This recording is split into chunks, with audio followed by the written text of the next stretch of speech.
Now's a good time to remember where tequila's story truly began. In 1795, Cuervo invented tequila. Cuervo. What are you doing here? Cuervo. Anytime someone says Cuervo, I show up. Well, I do know that to be true, but even during ad reads, like... Cuervo. I think he could lay out, especially for one of our great partners. Sweet, delicious Cuervo. Since then, Cuervo has stayed true to its roots. The same family, the same land, the same passion. Cuervo. So, enjoy the tequila that started it all. Cuervo. Cuervo. The tequila that invented tequila. Proximo. Cuervo.com. Please drink responsibly. Cuervo. Right now, at the Home Depot, you'll find storage solutions made to fit your needs. Grab an HDX Tough Tote to protect your tools. Or keep your sports equipment contained with reinforced snap-fit lids. Or stack up and make better use of your space with bins and totes built to last. Whatever you're storing, we've got the gear to keep it organized and protected at the Home Depot. How doers get more done. This episode is brought to you by Viore. DJ X here jumping in real quick to talk shorts. However you get after it, on a run, at the gym, whatever, Viore's core shorts move with you with no restriction. Plus, they're comfortable, stylish, and lightweight enough to wear all day long. Even better, right now you can get 20% off your first order at Viore.com/DJX. That's VUORI.com/DJX. Exclusions apply. Visit the website for full terms and conditions. Billy, why were you so excited by your Bezos sighting or your Bezos reporting? I don't think you actually cited him, but we are now treating a rich man like he is a very giant celebrity just because he's... He is a celebrity. Is he not a celebrity? No, but it's just because he makes a lot of money. Like, he's not famous for anything else. He's just famous for being rich. Like, well, I mean, he's not famous just for being rich. He's not like Kim Kardashian, right? I mean, I guess she's famous for other things too, but like he's a businessman. He figured out how to, bookstores are dying. I don't know if you heard. Bookstores are dying everywhere, in part because of him. But bookstores are dying everywhere. And he said, you know what? I have this online bookstore, but also I can send you a stapler, and I can have it to you by 10 a.m. tomorrow. Magic. Yeah, it's incredible. And this is a man that, everybody knows, one of the world's richest men. And I was sent an article. I don't know why. I was sent an article by my father, who saw it. The Miami Herald wrote this article. Jeff Bezos, unfortunately, his mother passed away a few weeks ago. And the article wasn't about his mother eulogy. It was more a story about how his mother's funeral, again, one of the world's richest men, most famous men who, grew up down here. His mother's funeral was at the funeral home next to Tropical Park, Caballero Rivera. No! Yeah. No! Same place That's that where, my grandparents' funerals were. My abuela Aida is buried there. Yeah. Well, she's not buried there. It'd be weird under a building. It's a funeral home. Oh, no, I'm sorry. The one right by Tropical Park. Yeah, so the wake was there, and there was almost like paparazzi photos of him going in with his new wife into this, just funeral home where a lot of old Cuban people, for the most part, just go and have their wakes. We need to send Tony over there to do a live hit from over there so people can see what it is the Caballero Funeral Home actually is. Not to make this morbid, but that's also where Jose Fernandez's wake was. It's a who's who of famous wakes. Wow. Exactly where I thought we were starting today. What does Zyn give you? Not just smoke-free nicotine satisfaction, but real freedom. Freedom to do what you love and choose your rewards. With Zyn Rewards, you can redeem points for premium tech, outdoor gear, and gift cards to your favorite retailers. Find your Zyn and keep finding rewards that fit your lifestyle at zyn.com/rewards. Warning, this product contains nicotine. Nicotine is an addictive chemical. Crack open Hampton Farms in-shell peanuts for the crunch you crave. Try their salted, unsalted, and Cajun hot nuts with 7 grams of protein per serving, more than any other nut. Hampton Farms in-shell peanuts are 100% USA grown and a great snack for game day. Find Hampton Farms in the produce section of your local grocery store or online at hamptonfarms.com. Get nutty with Hampton Farms peanuts, the official snack nut of the tailgate.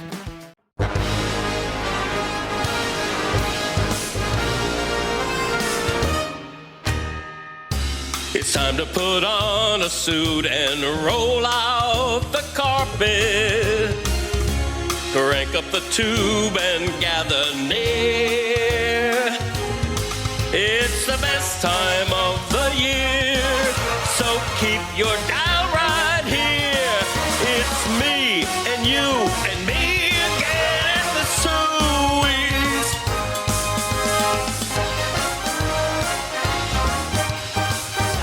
The greatest of laughs, mistakes, and best revelations. And so much more. Brought to you by the greatest beer. It's the best time of the year, so keep your dial right here.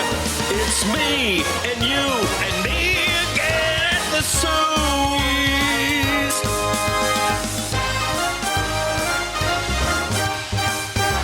And every day you're gonna go to a website to vote on the sounds that brought you cheer. 'Cause it's the best time of the year, so keep your dial right here. It's me and you, it's me again and it's you. It's me and you and me again at the Sueys.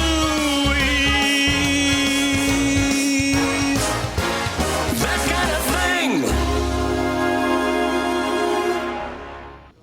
Chris, were you looking at your father's face throughout all of that? Like, your father is never happier, never more radiant than when something is about him. That is as happy as I have seen your father. Tell me the last time that you were that happy. At your son's wedding? I mean, isn't that human nature? You know, I'm featured. I hear my voice singing. What could be better? Were you watching your son's wedding video after the fact, thinking to yourself, "Man, this should have been more me"? Yeah. Oh yeah. Of course. Does your wife, do they know that they were raised and love a man who is a serial narcissist this way, that makes every single thing about him, including his son's Father's Day, which is now should be about your granddaughter? See, I blame my late parents. I'm sorry, Mom and Dad, but they encouraged that. I remember driving around with Mom and Dad at a very early age singing The Game of Love, which was a big hit at the time. What were they encouraging? They were encouraging me to perform, to sing, to do little shows for them, and I grew up to be whatever the hell I am. They saw you as a star. Yeah, I think so. I have a clip here of my dad reading one of the nominees, and in this clip, it's him reading about himself. You can hear, kind of like Pablo, you can hear him smiling while reading a clip about himself. When your father is delighted by only himself, you can absolutely hear the smile in his voice. Greg Cody dismisses youth sports teams for not earning donations. You can hear him, like Greg Cody crushes youth sports team. You can hear the smile. The Suey winners are going to be announced today. I suspect that your father has won some. How long is that montage of your father just screwing up all of those Suey readings? We have a minute 35 of my dad screwing up all the lines he had to read, and then we have a 5.5 minute montage of all the winners. All right. Well, before we get to the winners, let's just play the montage of because let's celebrate today, because we've got to put the Sueys away. And now it's not just that we're sprinting toward football season. Pablo's going to drop another Pablo, and it's a bomb. Like, Pablo's going to... What is it? Well, we can't talk about it yet. You'll tell me off air? I can't even tell you off air, because it's going to be the story of the week, though. It's going to be a big Pablo drop. Why don't you trust me? Bigger than any of previous Pablo drops. Wow. Yeah, we'll see. And so that's the expectation, and we will see if that happens or if he underdelivers. Subject matter? I can't tell you that. Again, wait to see. Not even a hint, huh? Yes, wow. But he is merging with the New York Times and the Athletic, and on a football week, I think he's going to have the talk story in sports. There's this tension that you yourself have created in this office, and I don't know if you're aware of this, Dan. There's very much a case of the haves versus the have-nots, and it started today where the haves know what this Pablo story is, and the have-nots do not, and it's being talked about like, oh, we need to plan and do this and that, and it's going to be this huge thing, and then everyone's like, what the hell is going on? Do you know? I don't know what's going on. Zaz doesn't know. Zaz looked at me, he's like, do you know? I was like, Zaz, buddy, welcome. It's not I thought this was an inclusive place. I feel exclusive. It's not a haves and have-nots story. It's that evidently it was some work that Samson and Amin had to do with Pablo and for Pablo. And so they were, I guess it's not haves and have-nots, but I guess that there were multiple layers to this story. Damn, I thought we were definitely doing a have and have-not thing. I was kind of reveling in it. I definitely know. Mike's a have. Yeah, I don't know. No, they didn't want to tell me, and I did not want to know. I'm left out. But now I have to get involved because there are legal matters, and because we're starting something with the New York Times, and because I think Pablo's going to drop a Pablo here, and I think it's the biggest story Pablo has had. I know what the story is. No, you weren't there. I don't know what the story is. I pulled Dan aside before the show, and we were just talking, like, how great is it that we know this? Yeah. They were talking like we weren't even in the room. Carl, what do you think? What are we going to do for this? Just like if we weren't even, like we were ghost people, they were talking around us. Yeah. Crazy. We made it seem like Carl knew too, Yeah. but Carl doesn't know. Wow. We're the haves here. Okay, all right. So Ethan asked, why are they saying it? I'm like, Ethan, they're afraid you're going to scoop Pablo, bud. That's why they're not saying it. They don't trust you. Yeah, but Ethan can't be trusted here. I've got to tell you, this was all by design. This was exactly what Dan was going for. So Greg Cody was reading in the Sueys. He was the host of the Sueys. It was a spectacular Sueys, but we're about to leave them behind as we go into football. Got a lot to get to with Zaslow because he was in the middle of the big games in his suite. Lucy was in the middle of everything. The University of Miami is in the middle of everything. But first, let's just listen to Greg Cody. He's not always smiling during this. I've seen him enraged. He yells at his son. I see you, Chris. I see you and your dad recreating. Jeremy, that's Greg breathing. You just asked me. Who's breathing? It's awesome breathing. Holy cow. Pardon me for living. Breathing. It's a little Pardon me safety for blanket. living. It's a nice little reminder he's still kicking. Thank you. Awesome breathing. Thank you. I appreciate that, everybody. He was a giant nostril. Why are you winded? We all heard I'm it. not winded. Hey, you're not allowed to say, Greg, get in front of the mic, and then not be okay with the ramifications of that. Thank you. Thank you very much. So- when I sit back here, everybody yells at me. All right, so fair enough. Ridiculous. You know what? Fair enough. Okay. We hadn't accounted for the size of those nostrils. Cody nostrils and His ears. parents used to encourage him to breathe. Thank you. I've been breathing every day of my life. I don't know about the rest of you. Well, yeah, the rest of us have too. Oh, well, what are you complaining about then? The pot kettle situation. Greg. Hank Azaria would tell you that being a voice actor can be hard because of the number of takes of things. And Greg Cody, during the Sueys, this is a lot of work. He's doing a lot of work. He's doing a lot of reading. And he's recreating the dynamic I have with my father on television, which is he's getting furious at his son for his son just asking him to keep doing the job a little bit better. A father does not like to be corrected like this when he is stubborn and male as Greg Cody is or as my father is. And so Greg also gets mad while smiling while reading his name. So let's just hear the mess-ups of Greg Cody. You know what? Hang on. I'm not plugged in yet. What is going on with you? Okay, here we go. And now the hang on. Stugotz dismisses Shohei Ohtani. Hey, What? Shohei Ohtani. Tony Kaladiu limited fake Nikola Jokic. Dan Batard disrespects Black History Month while talking to PK Subban. Did I pronounce that right? PK Subban. While talking to PK Subban. Greg Cody dismisses youth sports teams for not earning donations. Greg Cody dismisses Gary Furman. Nobody knows who Gary Furman is. Gary Furman's in the same category as, I'll leave that in. Please don't. How do you want me to pronounce Tataz? O'Shea Jackson Jr. O'Shea. Pat Ford. Is it Ford or 40? Ford. Steve Kerr. Steve Kerr? You don't know Steve Kerr's name? I mean, you know, that kind of thing. Stormy Daniels. Scroll down past laughs. Hang on, it's making me jump through hoops here. Hang on. Are you jumping through hoops? Is that what you're doing? All right. Dominique Foxworth played through spinning. Dominique Foxworth. Diamonds look like pee-pee. Andrew Siciliano, right? Siciliano. Perfect. Take the rest of the day off. Thank you. Nobody knows who Gary Furman is. You want me to say Tetas or Tataz or? That is not true. I mean, down here they do. There's a fake Gary Furman lurking around during Mike's 5-hour marathon sessions to preview University of Miami Notre Dame, and he's dirty. And for the record, he just did a rewatch of Sex and the City, still holds up. There's a fake Gary Furman sneaking around Mike Ryan's chat. I think Mike Ryan essentially got this game right when he predicted what he did about the University of Miami. And I will get to that story later in the show because we did discuss it some yesterday. Welcome back, Ruben Bain. God, it was nice to see a defensive player for Miami. Well, he's a pretty good player, but also it was sort of weird that he wasn't that player last year, that their defense was that bad with him in it. And to see Ruben Bain do that to that offensive line was super exciting, and almost as exciting as, they can be a physical defense and not get a ton of penalties and not make a lot of dumb mistakes. Wait a minute, did they fix their defense in one game, or is that a first-time quarterback that doesn't make them pay for their mistakes? Because it looked like they fixed their defense. I mean, and Ruben Bain in particular, I felt like I was watching the best defensive player in the country. He was incredible. He was in the right. I know, why was he on that side of the field when the,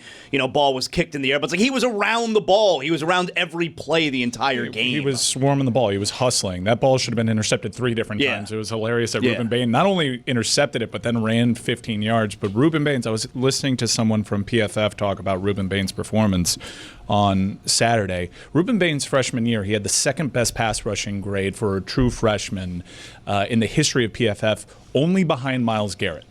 Myles Garrett was the only freshman pass rusher to ever impress PFF that much. For the record, and we saw it, you could see it with your eye, right? Calais Campbell did some of this too.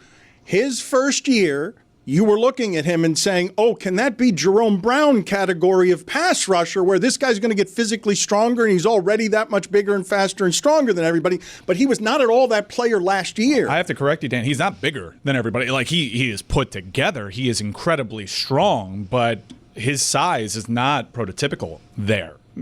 In the same way, I'm not drawing comparisons. I think Aaron Donald's the best defensive player I've ever seen. But Aaron Donald, the measurables, it's the reason why he wasn't taken number 1 overall. Ruben Bain has to make up for some deficiencies with his body type. But last year he got hurt on like the 3rd snap against Florida, missed several games, and his body never got fully fit after that. This offseason, got a nutritionist, got healthy, and we're seeing the guy that won that game almost single-handedly against Clemson his freshman year. Chris, can you hear his breathing? I mean, can you hear I don't want to stop the show, but it's just I can't concentrate. I can barely hear Mike. Why are you winded? Can we put what Ruben Bain, the game plan, he wrote it in his notebook. We've got exclusive access. We decided last minute that we're not going to show this. A lot of curse words. We can describe it for the people. No, it's just bleep ND, bleep ND, bleep ND. Yeah, but the bleep is shown. My favorite is bleep Notre Dick. It looks like what a 12-year-old would do to a composition book. It is a notebook from a dirty 12-year-old that's hiding this from their parents. They've just learned curse words. This is him very much appearing like he's in a film room. He takes his notebook out to take notes as he's watching film, and one of the notes is bleep Jeremiah Love. Bleep Notre Dick. And at one point, he writes down an initial number on the sack total, and then after watching the film, scratches it out and then lands on 3 sacks. Yeah. Now, he only got a half sack, but he impacted the game more than any other defender. My favorite part of this journal is, just like you used to when you were in school, he's got the date in the top right corner. Yeah, everybody knows. When you're in school, you got to put the date in the top right corner. But then also at the very bottom, where he wrote it again, he had 8/31/25 at the top where he dates it. But then at the bottom, just to remind himself, August 31st. Yeah. You can't put that out on social media. I don't want to be the wet blanket here, but if Ruben Bain is not the player he is, a coach is going to say, "What are you doing? Never do that again." But because he's the best defensive player on the team and one of the best in the country and a top 10 NFL draft pick, they go, "Hey, that was funny, Ruben. Keep it up." In fairness, we don't know what the coaches were saying in the meeting, so he might have been taking notes. Bleep Notre Dick? I've never heard Notre Dick before. It's possible. This episode is brought to you by LifeLock. Between two-factor authentication, strong passwords, and a VPN, you try to be in control of how your info is protected. But many other places also have it, and they might not be as careful. That's why LifeLock monitors hundreds of millions of data points a second for threats. If your identity is stolen, they'll fix it, guaranteed, or your money back. Save up to 40% your first year. Visit LifeLock.com/podcast for 40% off. Terms apply. Don Le Batard. And then Matt Stafford threw him 25-2. Oh, there's a brand new kid in town out of BYU. Stugotz. They call him Puka. His quarterback is not named Tua. Yeah, he is Puka Nakua. This is the Dan Le Batard Show with the Stugotz.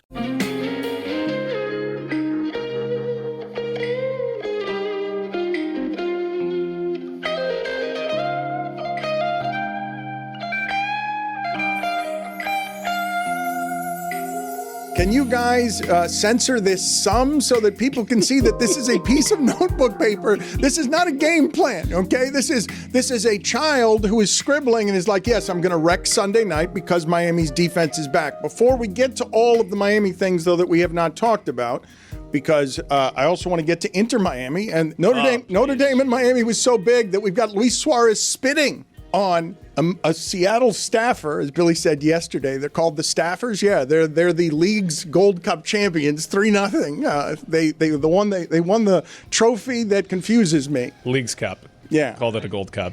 And I said it, not Billy. Yeah. Second year tournament, a lot of heritage there. Yeah. People are pissed, dude. I follow a ton of Inter Miami accounts, and I have very rarely seen fans this upset at a team, its leadership.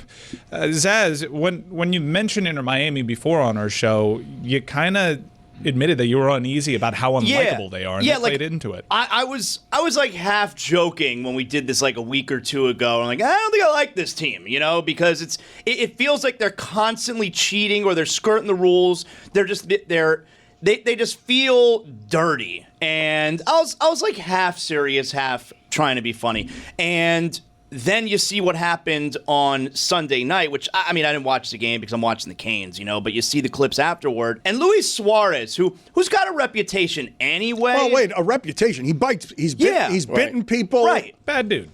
Right, he's got a reputation anyway. It's one of these guys like, really? Now I got to cheer for Luis Suarez, and he's on Inter Miami now? All right, fine, I guess so. And then you got this melee after or late in the game. They called it with a little bit of time left. Not only did Inter Miami get their shit kicked in and they lose 3-0, but then you have this super team who's fighting Seattle. They're not fighting some club from overseas. They're fighting the Seattle Sounders. And then you have Luis Suarez, who straight up spits in the face, not even of another player. I don't know if that would make you feel better, but in the face of a staffer. And you got Sergio Busquets, who's actually throwing punches out there. I'll tell you something. I'm out on this team. I think I'm out. I'm out on Inter Miami. Are you out or you think you're out? No, say it or don't say it. That's a good question. It's not I'm out, I think I'm out. Yeah, out or not? No, are you? Wait a minute. You got caught up in the air question. there. Look, or is this conventionally timed because football season's starting? Yeah, let us know when you decide. Another good question. I'm going to decide right now. I am out on Inter Miami. Wow. I'm out. Wow. They're so unforgivable. No, not the right sound. Unforgiven. You guys missed the un. They're so unlikable, this Inter Miami team. It was the breathing. This happened 2 days ago, all right? Has anyone from Inter Miami said anything yet? Has Luis Suarez said anything yet? This is an important point. No one has said anything yet. Yeah, what Zazo's saying right now is part of the reason why a lot of fans are upset is that where's the communications from the media relations Their team? media relations has always been awful, and now you have this here where you're not even giving out a team's not giving a statement when it's on video for everybody to see. He is straight up spitting in the face of another person. There was also a really ugly clash among supporters in the streets of Seattle. I don't think there's ever been a stranger pair of colors to be seen in the streets fighting than pink and neon green. Yeah, ugly, terrible. And it's like they're afraid of doing or saying anything because it might upset Messi. Like that's why they haven't said anything yet. Right. Because if they scold Luis Suarez, what's Lionel Messi going to say? It's like I don't like this team. I don't like this team. No, the league Outer Miami. The league needs to do something about Luis Suarez's behavior. No, they're afraid too. It needs to be very punitive. That was straight up BS. He'll be from suspended. Luis Suarez. Well, what are they waiting for? Any more evidence? Maybe that's what Pablo is going to talk about. It is not. Oh, hey, I can also tell you with conviction it is not. We know. When's the next tournament that this team is in? MLS playoffs would be the next tournament. When's that start? Probably during like a huge football weekend, and you won't be able to watch it anyways. Nobody will notice. You'll be watching a bigger game. By the way, they play Seattle again in less than 3 weeks, so that'll be must-see Winner TV. gets the cup? No.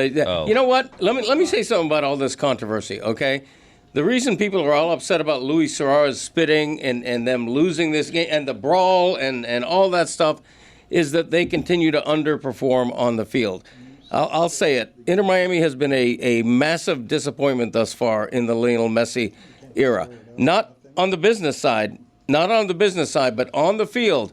The way they lost in the first round of the playoffs last year, the way they lost this Leagues Cup. Now, they did get to the quarters of the FIFA Club World Cup, which was nice. Getting into a cup final is also no small achievement. They do have 2 trophies to their name in the time that he's been here. That may not be enough, and I think the gold standard, from what I've gathered from casual fans, is he needs to win the MLS championship in the postseason. Yeah, and they failed so miserably last year that this has to be better. But the President's Cup doesn't matter, or whatever the hell they call it, the Supporters' Shield.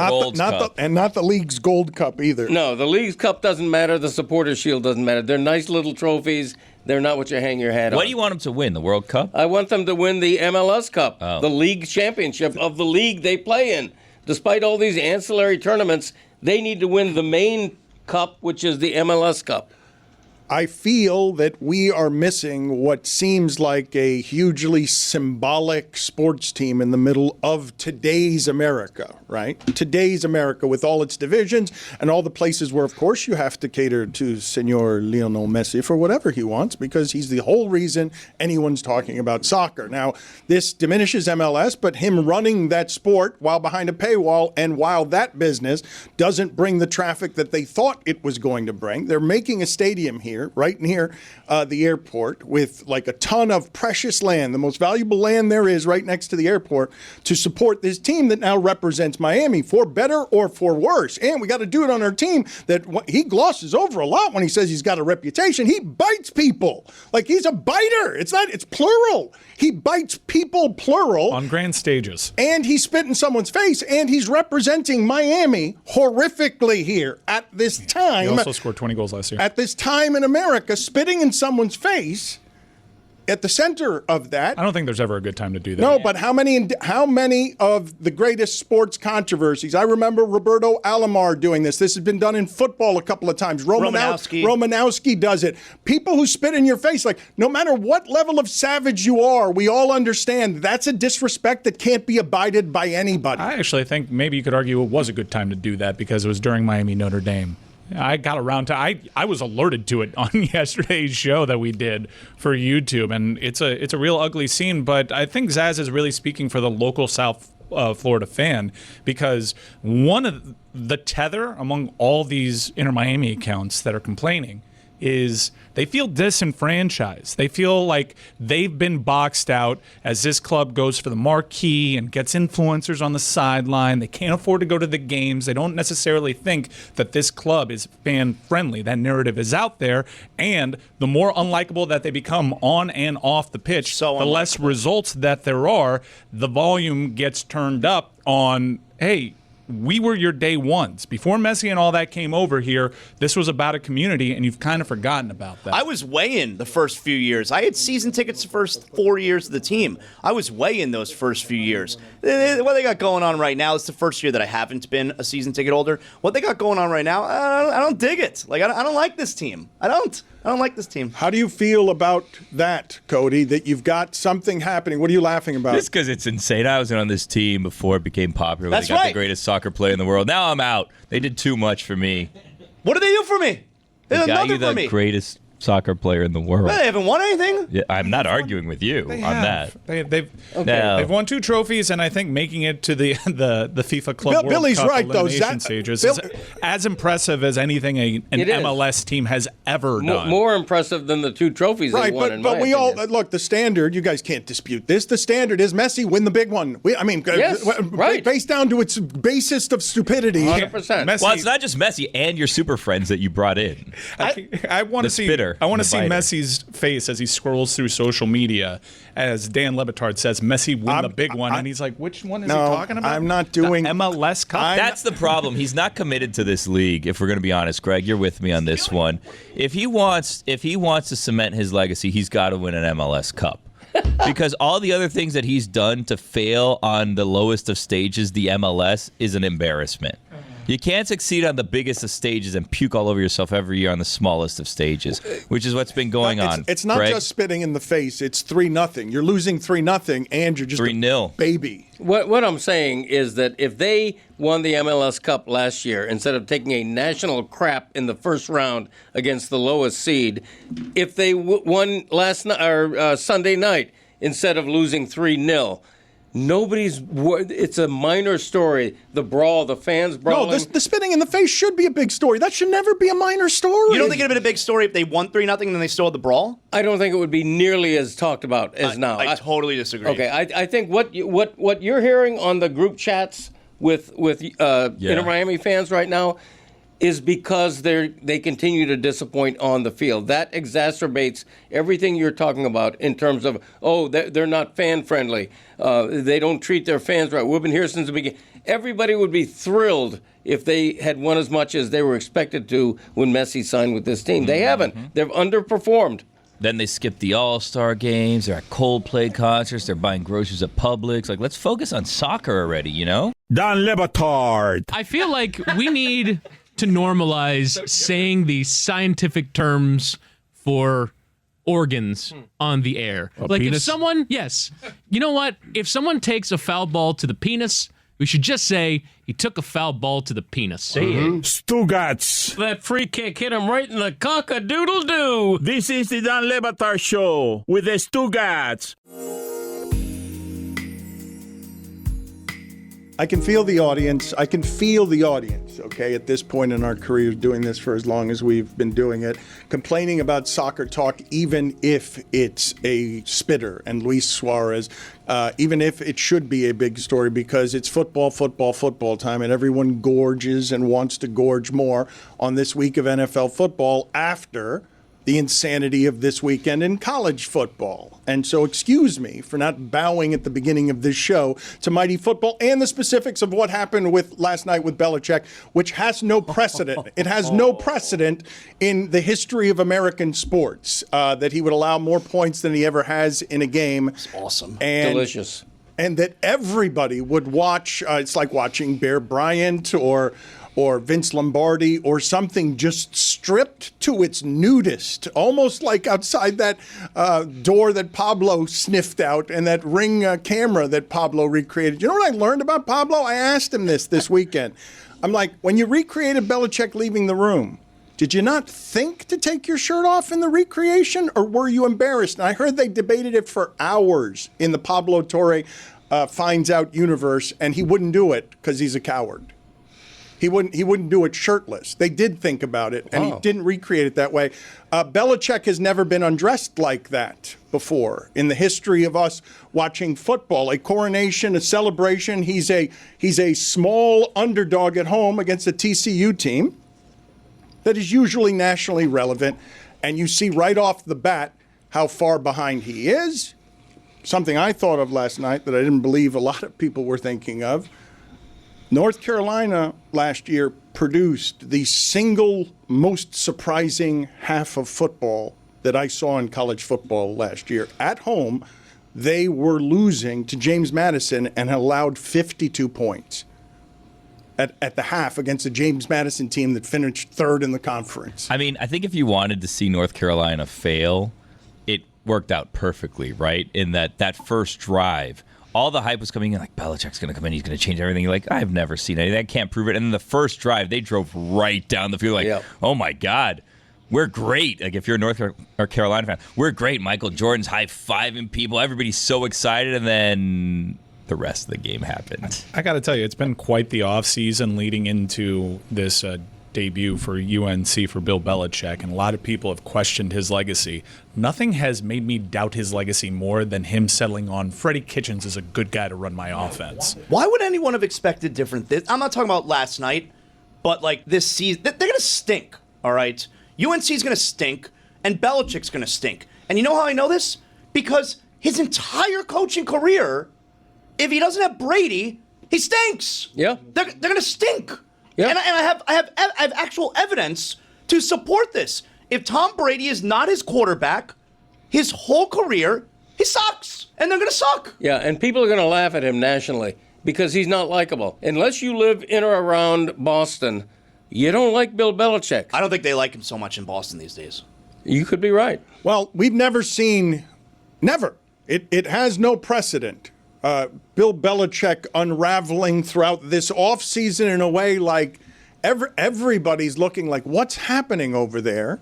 Comes to the college game and triggers, because this was the thing that I was thinking about that I thought was funny is like, oh, okay, look how they do it in North Carolina when it's Chapel Bill for the Deion Sanders celebration. That doesn't look like what Deion Sanders was doing in Colorado. That's Bill Belichick getting in the game with the fame and the name, but through management, right? Deion did it through player, Belichick did it through management. I kept thinking, do people understand that North Carolina was as bad last season as Colorado was bad when Deion inherited Colorado? Right. What Deion did the first game out when he beat TCU.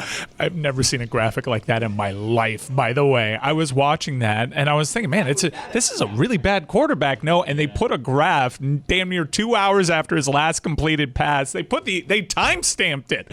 Last completed pass, 8:12 p.m. Eastern. That's one of the worst quarterbacking performances I think I've ever seen at the P4 level. That was at 9:30 p.m. Eastern. It had been over an hour and 15 minutes since a completed pass. Not good, Dan. But where does the game pass you by the spectacle that his offseason was, the cost of what it was to get Bill Belichick and that name to North Carolina?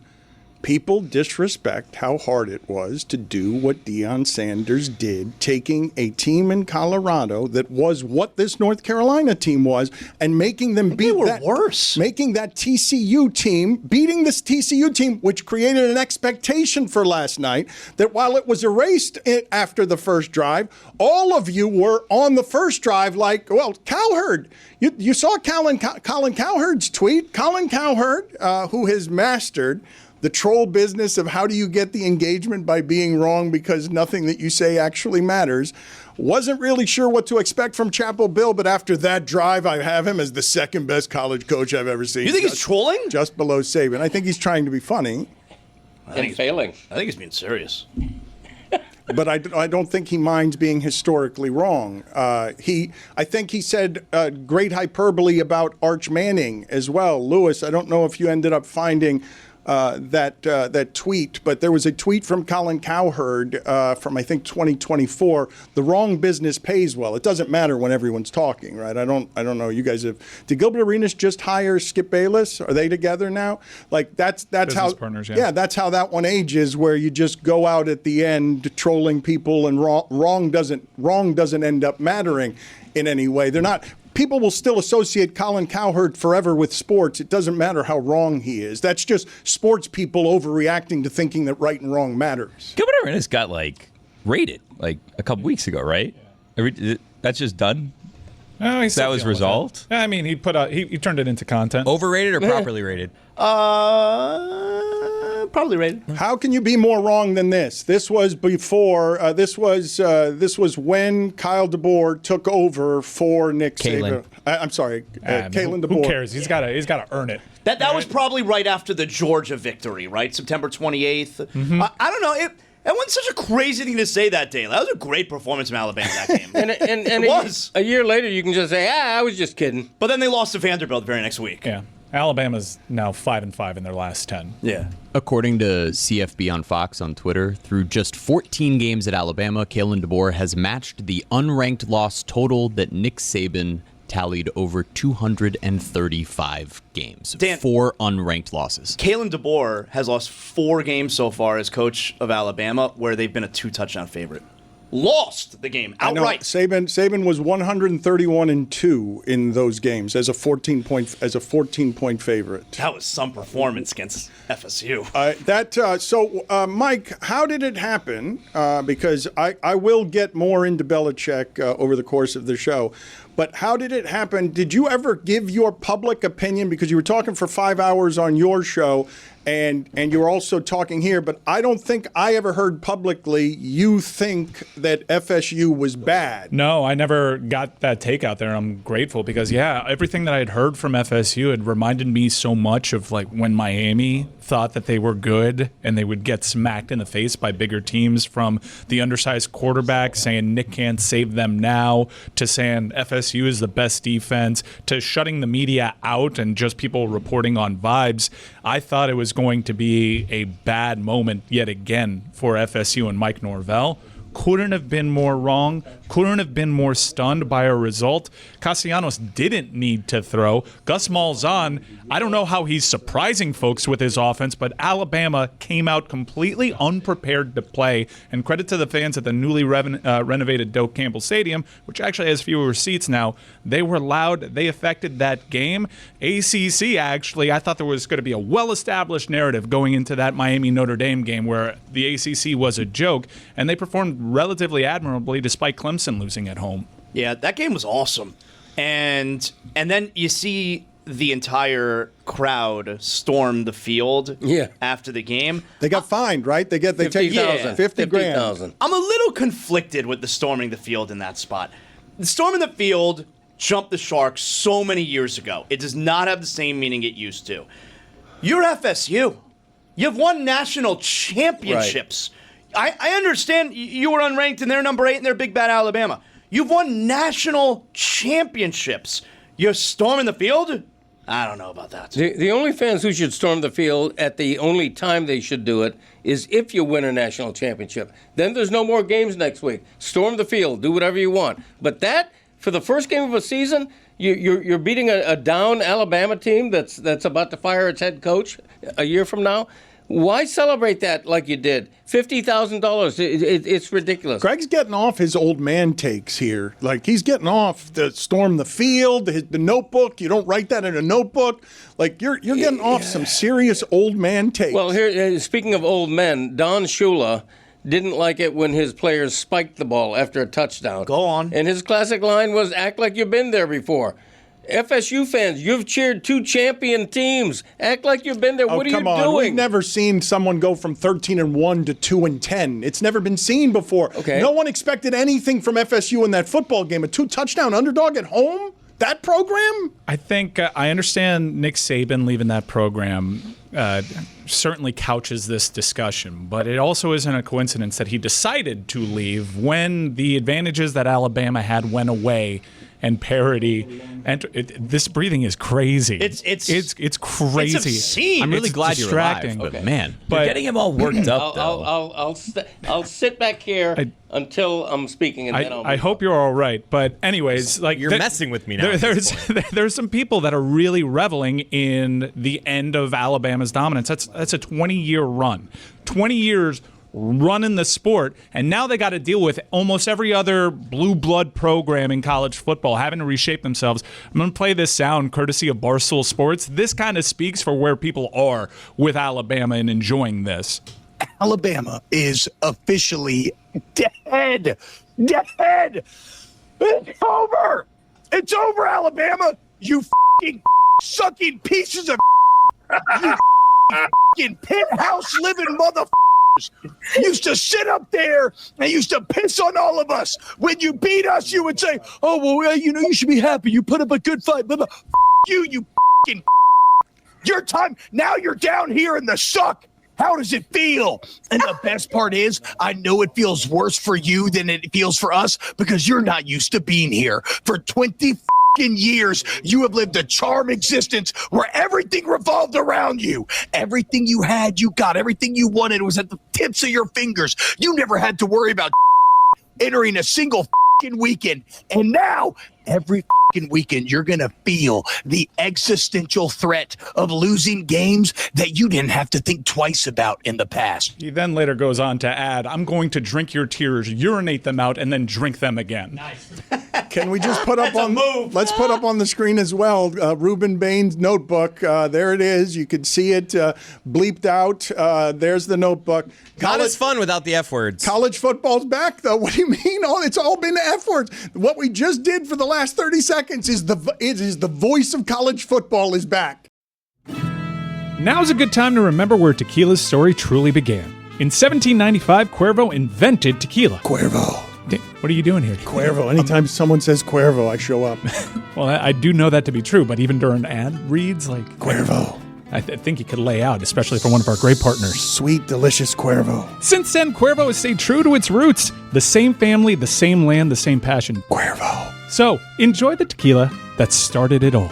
Cuervo. Cuervo. The tequila that invented tequila. Proximo. Cuervo.com. Please drink responsibly. Cuervo.